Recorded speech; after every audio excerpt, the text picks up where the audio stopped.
Les travaux de taille au mois de juin sont très importants. Ils déterminent votre récolte pour l'année suivante et permettent le développement des fruits pour l'année en cours. N'utilisez que des produits compatibles avec l'agriculture biologique. En effet, les pesticides sont dangereux pour la santé, c'était un secret pour personne, et s'il n'y avait pas l'influence des lobbies, ils ne seraient plus utilisés au niveau mondial. Donc, utilisez des produits sains pour obtenir des résultats, comme vous le voyez sur les photos qui défilent. J'ai pu obtenir des résultats considérables sans utiliser de produits chimiques. Contrairement à l'opinion maintenant qui semble se généraliser, nous n'avons pas besoin de chimie pour obtenir des bons résultats. Il y a nécessité par contre d'avoir un petit peu de savoir-faire.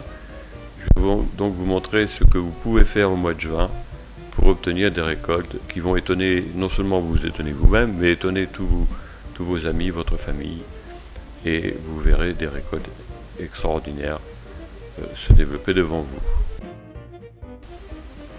Nous allons donc commencer par la vigne. Lorsqu'un rameau de vigne se développe, il pousse à l'aisselle des feuilles un petit bourgeon qu'on appelle un bourgeon anticipé.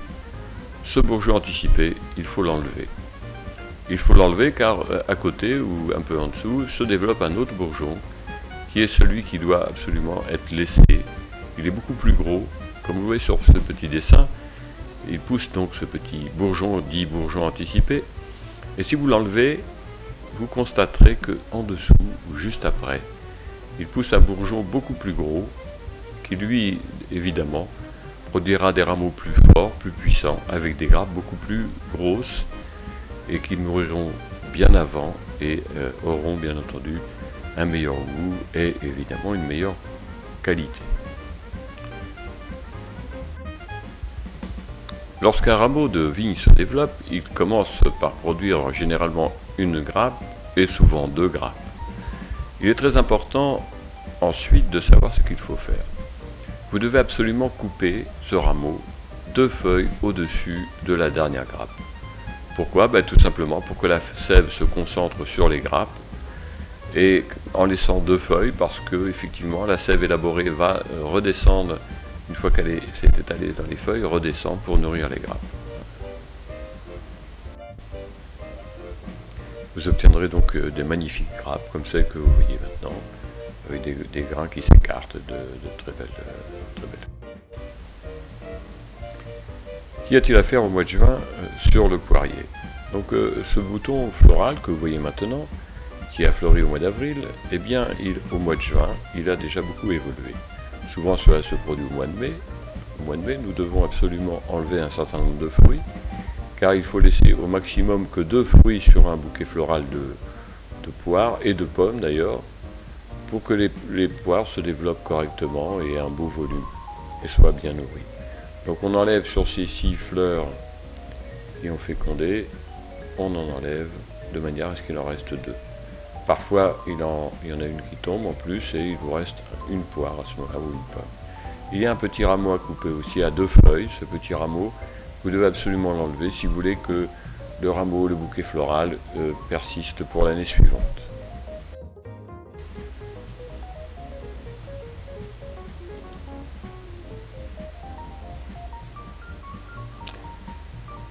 Pour les rameaux du poirier, c'est-à-dire des rameaux qui partent de la charpentière, c'est-à-dire la base de l'arbre, lorsque ces rameaux ont atteint 16 feuilles, vous devez les couper à 8 feuilles.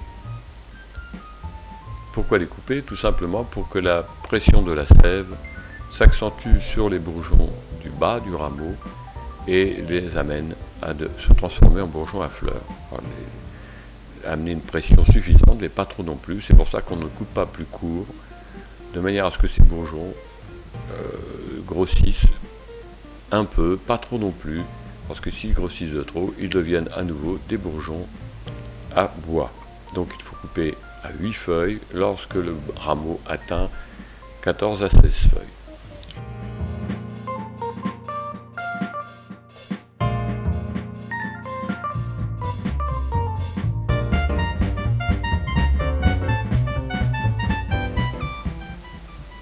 Pour le cerisier, c'est exactement pareil que pour le poirier. Vous devez couper à 8 feuilles lorsque le rameau atteint 16 feuilles, 14 à 16 feuilles. De cette manière, encore une fois, vous aurez une pression qui va s'accentuer à la base du rameau et des boutons à fleurs qui vont apparaître. C'est très important par contre pour le cerisier de couper avec un sécateur qui coupe bien ou une serpette, de manière à ne pas faire de meurtrissure à la branche. Pour les rameaux de prunier, c'est exactement la même chose. Donc on prend un rameau, lorsqu'il a par contre lui de 12 à 14 feuilles, on le coupe à 5 feuilles. Un peu plus court que pour le poirier et le cerisier. Donc pareil avec une serpette ou un sécateur qui coupe bien et bien désinfecté. Comme vous le voyez sur cette petite vidéo, ce petit rameau là, il a été coupé l'année dernière et il est maintenant couvert de petites mirabelles. Si ça n'avait pas été fait, il y aurait quelques mirabelles au bout du rameau. Là, il y en a tout le long du rameau. Et c'est comme ça pour tous les petits rameaux que vous avez coupés. On obtient des récoltes beaucoup plus abondantes, que ce soit le prunier, le pêcher, l'abricotier, le cerisier. Les arbres se couvrent de fleurs simplement avec le respect de ces proportions. Je répète, donc 8 feuilles pour le poirier et le cerisier, 5 feuilles pour le pommier et le prunier. Vous verrez alors vos arbres se couvrir de fleurs et bien sûr de fruits, de la tête aux pieds, non pas simplement au bout des branches, mais de la tête aux pieds, c'est-à-dire du bas de l'arbre jusqu'en haut. Ouais, c'est quelque chose qui est très important dans la taille.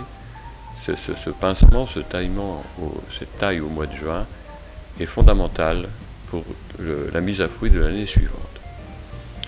Voilà, c'est donc quelque chose à faire au mois de juin.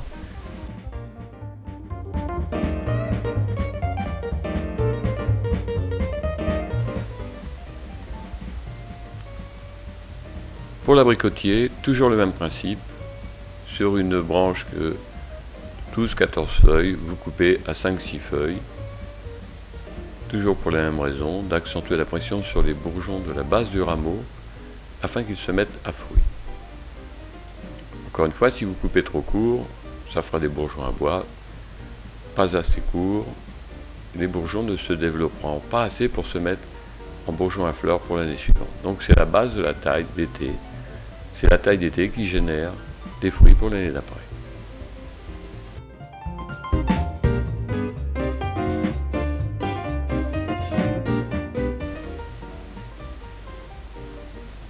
Encore une fois, n'utilisez aucun produit chimique. Utilisez plutôt des produits naturels qui ne mettent pas votre santé en péril, ni celle de vos enfants ou de votre famille. Vous trouverez sur le site Polange des engrais, des insecticides naturels qui sont en parfaite symbiose avec la nature.